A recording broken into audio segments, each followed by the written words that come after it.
Bonjour à tous. Aujourd'hui, je vais aborder une question qui peut paraître un peu provocatrice, mais pourquoi quitter la France?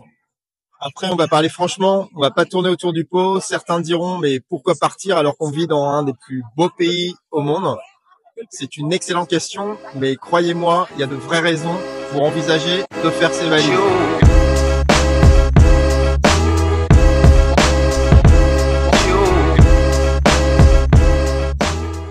On va pas se mentir, l'économie française ne fait pas rêver. Et entre un taux de chômage qui est à plus de 7%, une inflation galopante, il y a beaucoup de gens qui se demandent combien de temps ils vont pouvoir encore tenir.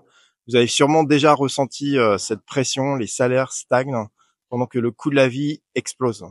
Vous gagnez 2000 € par mois et vous vous demandez comment boucler vos fins de mois avec le prix des courses et de l'énergie qui s'envole. Vous n'êtes pas le seul. Ensuite, il y a l'instabilité sociale. Donc ça manifeste quand même pas mal en France pour tout et n'importe quoi tout le temps. Je dis pas que c'est mal de manifester, mais ce climat de tension perpétuelle, cette fatigue collective, ça donne quand même envie de souffler ailleurs, je pense. Derrière moi, la Sorbonne, cette fameuse université parisienne. Donc on va parler franchement, combien de fois vous avez eu l'impression de travailler dur sans jamais être reconnu à votre juste valeur? La France, c'est vraiment le pays des diplômes et du parcours du combattant pour trouver un bon boulot à la fin de ses études. Et au final, on a souvent l'impression de stagner. Vous voulez évoluer rapidement? Alors bonne chance avec un CDI où on vous enferme dans une case pour des années. Il y a près de 60% des employés qui estiment que leur travail n'est pas valorisé à leur juste mesure, surtout parmi les jeunes diplômés et les cadres en milieu de carrière. Et si vous êtes entrepreneur, là c'est encore pire. Les charges sociales, la paperasse interminable et la difficulté à embaucher, c'est comme si l'administration voulait vous décourager dès le départ.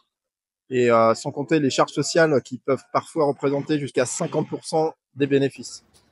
Maintenant, on va parler de la qualité de vie. Oui, en France, c'est beau, spécialement Paris, comme vous pouvez voir derrière moi, c'est vraiment magnifique. Mais franchement, à quel prix?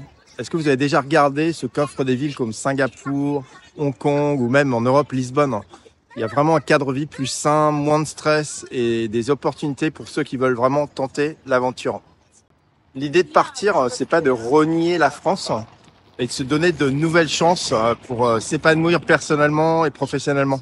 Beaucoup de Français sont partis et franchement, ils regrettent absolument pas leur décision.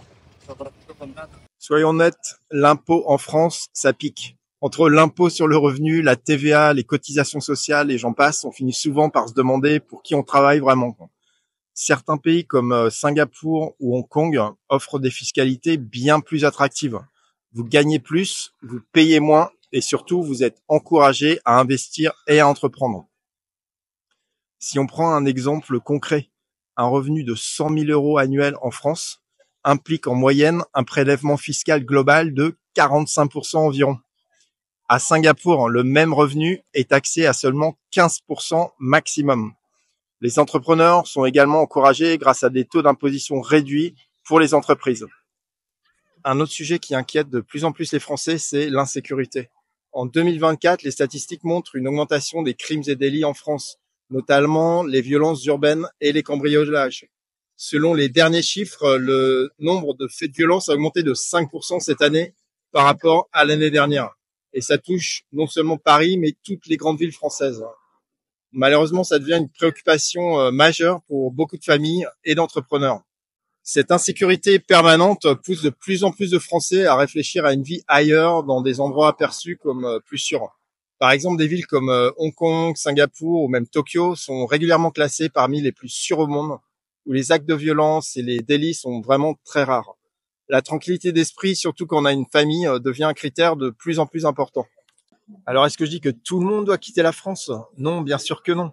Mais si vous sentez que vous n'êtes plus aligné avec ce que le pays vous offre aujourd'hui, peut-être qu'il est temps de vous poser la question. Pourquoi rester en France si vous pouvez vivre mieux ailleurs? Le monde est grand et il y a plein d'opportunités en dehors de la France. Donc ne restez pas coincé par peur du changement. Réfléchissez-y. Et si cette vidéo vous a donné matière à penser, abonnez-vous, laissez un commentaire et surtout partagez à ceux qui pourraient en avoir besoin. Peut-être eux aussi ont besoin d'un petit coup de pouce pour se lancer. Merci d'avoir regardé et à bientôt pour une prochaine vidéo.